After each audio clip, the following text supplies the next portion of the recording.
The looking glass by Kamala Das. Kamala Das ஃபேமஸான Indian writer, கேரளாவை சேர்ந்த இந்தியன் ரைட்டர். மாதவிக்குட்டி அப்படிங்கிற பெண் நேமுக்கு தான் அவங்க ரொம்பவே ஃபேமஸ். அந்த நேமை யூஸ் பண்ணி தான் மலையாளத்தில் நிறைய ஒர்க்ஸ் எழுதியிருக்காங்க. இங்கிலீஷ் அண்ட் மலையாளம் இந்த ரெண்டு லாங்குவேஜில் நிறைய ஒர்க்ஸ் எழுதியிருக்காங்க. மை ஸ்டோரி அப்படிங்கிற ஒரு ஆட்டோபயோகிராஃபிக்கல் ஒர்க்கில் தான் ஃபஸ்ட்டு கமலா தாஸ் அப்படிங்கிற பெண் நேமை யூஸ் பண்ணியிருக்காங்க. இதனுடைய இங்கிலீஷ் ஒர்க்ஸ் எல்லாமே வந்து முழுக்க அந்த கமலா தாஸ் அப்படிங்கிற அந்த பெண் நேமை பயன்படுத்தி தான் எழுதியிருப்பாங்க கமலா தாஸ். இவனுடைய ஒர்க்ஸ் வந்து மோஸ்ட்லி விமன்ஸுடைய issues, domestic oppression, child care, politics பற்றி தான் பேசியிருப்பாங்க என்னுடைய ஒர்க்ஸ் ஃபுல்லாகவே.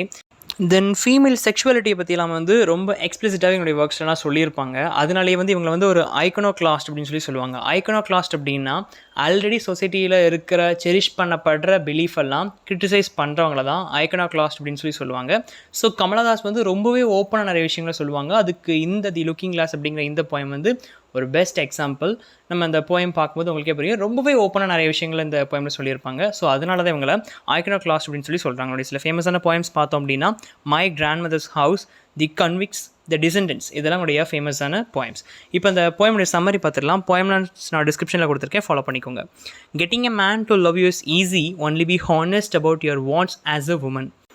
விமனுக்கு வந்து ஒரு அட்வைஸ் கொடுக்குற மாதிரி இந்த போயமில் சொல்லியிருக்காங்க. எப்படி நீங்கள் இருக்கணும், ஒரு ஆண்கிட்ட நீங்கள் எப்படி இருக்கணும் அப்படிங்கிற விஷயங்கள்லாம் அட்வைஸ் கொடுக்காம கொடுத்துருக்காங்க. அப்போ ஆரம்பத்திலேயே getting a man to love you is easy, ஒரு ஆணை உங்களை விரும்ப வைக்கிறது ரொம்ப கஷ்டமான காரியம்லாம் இல்லை, ரொம்ப ஈஸி தான்.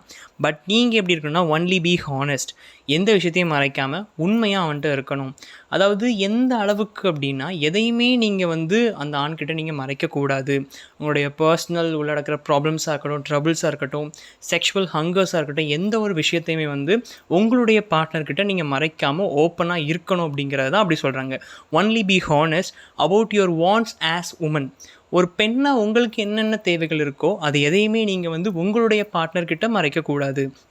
நீங்கள் மறைச்சிங்க அப்படின்னா அங்கே தான் பிரச்சனையே வரும். தென் மேரிட்டல் லைஃப் சந்தோஷமாக இருக்காது. ஸோ ஒரு ஆணை விரும்ப வைக்கிறது கஷ்டம் இல்லை, பட் நம்ம உண்மையாக இருக்கணும் அப்படின்னு சொல்லி ஆரம்பிக்கிறாங்க. Stand nude before the glass with him so that he see himself the stronger one and believes it so and you so much more softer, younger, lovelier. தென் ஒரு இது சொல்கிறாங்க, அதாவது ஒரு கண்ணாடி முன்னாடி நீங்கள் உங்கள் பார்ட்னரோட நியூடாக நில்லுங்க. நின்னால் மட்டும்தான் ரெண்டு பேரையும் நீங்கள் முழுக்க பார்க்க முடியும். பார்த்த பிறகு அவர் என்ன நினச்சோம் அப்படின்னா நான் தான் ஸ்ட்ராங்கர். ஏன்னா நமக்கே தெரியும், அதாவது ஃபீமேல் பாடியோட மேல் பாடி பார்க்க ஸ்ட்ராங்காக தான் இருக்கும், இது தெரிஞ்ச விஷயம் தானே. ஸோ பார்க்கும்போது அவர் ரொம்ப ஸ்ட்ராங்கர்னு நினச்சிக்குவார். அப்போ அவர் ஸ்ட்ராங்கராக தானே நினைக்கும் போது உங்களை நீங்கள் எப்படி இருப்பீங்கன்னா சாஃப்டராகவும், யங்கராகவும், லவ்லியராகவும் அவர் முன்னாடி தெரிவிங்க. ஸோ தன்னை ஒரு ஸ்ட்ராங்கர் அப்படின்னு சொல்லிட்டு மனசில் நினச்சிக்குவார். அப்போ நீங்கள் என்ன பண்ணணும் அப்படின்னா அட்மிட் யுவர் அட்மைரேஷன். அவரை அட்மையர் பண்ணுங்கள். நீங்கள் அவருடைய ஃபிசிக்கல் அப்பியரன்ஸை பார்த்து உங்களுடைய கை நல்லாயிருக்கு, கால் நல்லா இருக்குன்னு சொல்லிட்டு அவரை நீங்கள் அட்மையர் பண்ணணும். Notice the perfection of his limbs, his eyes reddening under the shower, the shy walk across the bathroom floor. ஒவ்வொரு குட்டி டீட்டெயில்ஸையும், அவருடைய கை அழகாக இருக்குது, கால் கை அழகாக இருக்குது, உங்களுடைய கண் அழகாக இருக்குது அப்படின்னு சொல்லிட்டு குட்டி குட்டி விஷயங்களையும் நம்ம அட்மையர் பண்ணி சொன்னால் தான் அவங்களுக்குள்ள அந்த ஏர்ஜ், அதாவது இவங்களுக்கு ஒரு ஏர்ஜ் இருக்கும், விமனுக்கு ஏர்ஜ் இருக்கும், அதேமாதிரி அந்த ஏர்ஜ் அவங்ககிட்ட நம்ம தூண்டியும் விட முடியும். ஸோ குட்டி குட்டி விஷயங்களையும் நம்ம அவங்களுக்கு சொல்லணும். அதாவது இந்த கண்ணாடி முன்னாடி நின்று இப்படி அவரை ஸ்ட்ராங்குன்னு புகழ்கிறதும் அவரை பார்த்து நான் ஸ்ட்ராங்காக இருக்குன்னு நினைக்கிறதுமே எதுக்குன்னா உங்களுடைய ப்ளஷருக்கு தான் அப்படிங்கிற மாதிரி ஒரு பாயிண்ட் ஆஃப் வியூவில் கமலாதாஸ் சொல்கிறாங்க. His eyes reddening under the shower, the shy walk across the bathroom floor. இப்போ ஒரு பாத்ரூமில் நிற்கிறீங்க, குளிக்க போகிறார் அவர். குளிக்கும்போது கண் அப்படியே செவக்குது, உடம்பு ஹாட்டாக இருக்கும் இல்லையா, ஸோ அந்த கண் செவக்குது. The shy walk across the bathroom floor. அதுக்கப்புறம் இந்த மாதிரிலாம் நீங்கள் அட்மையர் பண்ணும்போது அவருக்கு ஒரு விதமான வெக்கம் வரும். அந்த வெக்கத்தில் அவருடைய நடையிலேயே உங்களுக்கு தெரியும் சம்வாட் ஹீஸ் ஒரு பேஷனேட்டாக அவர் அப்படி நடக்கிறது உங்களுக்கு நல்லாவே தெரியும். அவருக்கு இருக்கிற அர்ஜ் உங்களுக்கு ஓப்பனாக அப்போ தெரிய ஆரம்பிக்கும். Dropping towels and the jerky way he urinates. அப்போ ஒரு யூரினேட் பண்ண போகிறார் அப்படின்னா ஒரு யூனிஃபார்மாக யூரினேட் பண்ண முடியாது. ஏன்னா அவருடைய ஏர்ஜ் இப்போ வித்தியாசமாக அவருடைய இது மாறிடுச்சு, மைண்ட் மாறிடுச்சு. ஸோ அவருடைய யூரினேட் பண்ணுறது யூனிஃபார்மாக இருக்காது, ஜர்க்கி அப்படியே நடிக்கிட்டே யூரினேட் பண்ணுவார்.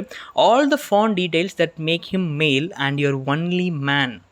அவர் தான் உங்களுடைய ஆண், வேறு யாருமே கிடையாது. ஸோ அவர்கிட்ட எந்த விஷயத்தையும் மறைக்காதீங்க. இந்த மாதிரி குட்டி குட்டி விஷயங்களை கூட நீங்கள் அவர்கிட்ட பார்க்கலாம், தப்பு கிடையாது அப்படின்னு சொல்கிறாங்க. ஸோ இதில் நீங்கள் வெக்கப்பட ஒன்றுமே இல்லை அப்படின்னு சொல்லிட்டு ஓப்பன் அதை சொல்கிறாங்க. All the PAN details that make him male. அவர் எந்தெந்த விஷயங்கள் உங்கள்கிட்டருந்து பிரித்து காட்டி அவரை மேலாக்குதோ அந்த குட்டி குட்டி விஷயத்தை கூட நீங்கள் நோட்டீஸ் பண்ணணும் அப்படின்னு சொல்லியிருக்காங்க. Gift him what makes you woman. Then எந்தெந்த விஷயங்கள் அவர்கிட்ட பிரித்து உங்களை பெண்ணாக காட்டுதோ அந்த எல்லாத்தையுமே அவருக்கு நீங்கள் பரிசாக கொடுக்கணும் அப்படின்னு சொல்கிறாங்க. இவ்வளோ நேரம் மேலே பார்த்த எல்லாமே வந்து எல்லாத்தையுமே நீங்கள் உங்களுடைய பார்ட்னரோட ஷேர் பண்ணணும். எந்த ஒரு குட்டி குட்டி விஷயங்கள கூட நீங்கள் விட்டுறக்கூடாது அப்படின்னு ரொம்ப ஓப்பனாகவே சொல்லியிருந்தாங்க. அதே மாதிரி இவ்வளோத்தையும் நீங்கள் பார்க்கும்போது உங்ககிட்ட நீங்கள் தயங்காமல் உங்ககிட்ட இருக்கிற, அதாவது உங்களை பிரித்து ஆண்கிட்டருந்து பெண்ணை எதெல்லாம் பிரித்து காட்டுதோ அந்த ஆர்கன்ஸ் உங்கள் உடம்பு முழுக்கையும் நீங்கள் அவருக்கு அர்ப்பணிக்கணும் அப்படின்னு சொல்லி சொல்கிறாங்க.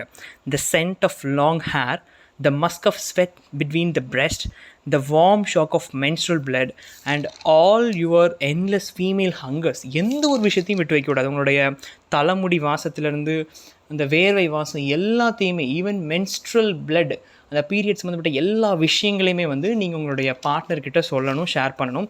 அண்ட் என்லெஸ் ஃபீமேல் ஹங்கர், எல்லா விமனுக்கும் வந்து ஒரு ஏர்ஜ் இருக்கும், செக்ஷுவல் டிசையர்ஸ் இருக்கும். ஸோ அதை கூட நீங்கள் மறைக்காமல் ஓப்பனாக அவர்கிட்ட சொல்லணும், ஓப்பன் மைண்டடோடு இருக்கணும். எந்த ஒரு விஷயத்தையுமே வந்து அந்த பார்ட்னர்கிட்ட வரக்கூடாது. ஆரம்பத்திலே அவங்க சொன்னாங்க இல்லையா, getting a man to love you is easy, only be honest. உங்களுடைய தேவைகளுக்கு வந்து நீங்கள் பயப்படாமல் ஓப்பனாக இருக்கணும் அப்படிங்கிறது தான் இந்தளவு ஓப்பனாக சொல்லியிருக்காங்க. YS getting a man to love is easy, again repeat பண்ணுறாங்க. ஒரு மேனை லவ் பண்ணுறது வந்து ரொம்ப கஷ்டம் இல்லை, அது ஈஸியான ஒரு ஒர்க் தான். But living without him afterwards may have to be faced. இப்போ அவ்வளோ இது மேலே டிஸ்கிரைப் பண்ண உங்களுக்கு செக்ஷுவலாக தான் சொல்லியிருந்தாங்க. அவ்வளோதையும் சொல்லிவிட்டு இப்போ ஒரு இக்கு வைக்கிறாங்க. என்ன அப்படின்னா, இவ்வளவு நீங்கள் ஓப்பனாக ஒரு மனுஷன் கூட பழகிடுவீங்க, பட் திடீர்னு அவருக்கு ஒரு இதாகிடுது, அவர் இறந்து போயிட்டார், இல்லை அவர் அவங்கள பிரிஞ்சு போயிட்டார் அப்படின்னா அவர் இல்லாமல் வாழ்றது அப்படிங்கிறது ரொம்பவே கஷ்டம். But living without him afterwards may have to be faced. அதையும் ஒரு வேளை ஃபேஸ் பண்ண வேண்டிய நிலைமை வரலாம், வராது, இருந்தாலும் ஒரு வேளை வரலாம் அப்படின்னு சொல்லிட்டு ஒரு இக்கு வைக்கிறாங்க. A living without life when you move around meeting strangers with your eyes that gave up their search with ears that hear only his last voice calling out your name and your body. அதாவது இப்போ அவங்கள விட்டு பிரிஞ்சு போயிட்டோம், அவர் இறந்து போயிட்டார், இல்லை அவங்க பிரிஞ்சு போயிட்டாங்க அப்படின்னா நம்ம வெளியே போவோம், வீட்டை விட்டு வெளியே போவோம், பல ஆண்களை மீட் பண்ணுவோம். ஆனால் எந்த ஒரு ஆணை மீட் பண்ணாலும் உங்களுடைய ஹஸ்பண்ட் கடைசியாக உங்களை கூப்பிட்ட அந்த ஒரு வாய்ஸும் அது மட்டும் தான் உங்களுக்கு திரும்ப திரும்ப கேட்கும். வேறு யார் கூப்பிட்டாலும் அவர் கூப்பிட்ட அந்த குரல் தான் கேட்கும். அதே மாதிரி and your body which once under his touch had gleamed, வேறு யார் தொட்டாலும் அந்த கணவர் உங்களை தொட்ட அந்த ஃபீல் தான் உங்களுக்கு வரும். ஏன்னா ஒரு நேரத்தில் அவர் கூட நீங்கள் சந்தோஷமாக இருக்கும்போது அவர் உங்களை டச் பண்ணும்போது உங்களுக்கு ஒரு நல்ல ஒரு ஃபீல் கிடச்சிருக்கும். அந்த ஃபீல் தான் உங்களுக்கு ஞாபகம் வரும். Like burnished brass now drab and destitute. ஒரு காலத்தில் அவர் தொடும்போது நல்லா பலன்னு உங்களுக்கு ஒரு ஃபீல் இருந்திருக்கும், மனசுக்குள்ளே குழுன்னு இருந்திருக்கும்.